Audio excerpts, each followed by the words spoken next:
Phật ở trên kia cao quá, mãi mãi không đổ tới nàng.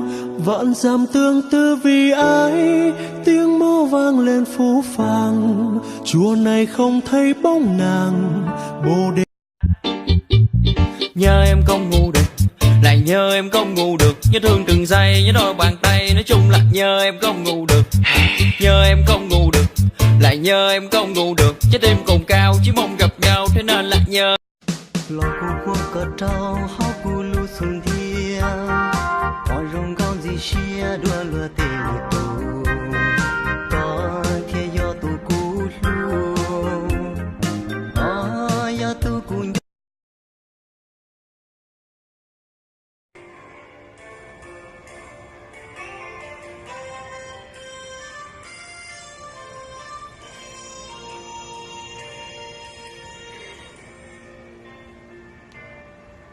Cô sẽ kể gió ô bố ư chi đoan để chi bố ư chi nhòa buồn chia trong lưu gió mong lưu chia chi nhà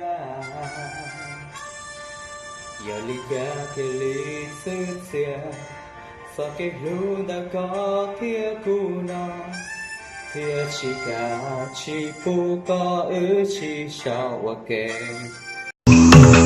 Em đã làm gì có người yêu?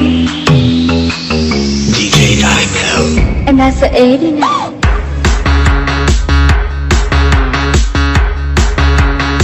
Ế đi nào. Chuyện thôi ý đi, anh đã rơi mất luôn lời về. Từng tiếng âm thanh kia làm anh đau điên. Chuyện thôi ý đi, em đẹp như bức tranh địa thuyền. Nàng đã mang anh đi về nơi kia. Đẹp trai nhưng anh nếu cảm thấy thích thì có thể yêu chơi.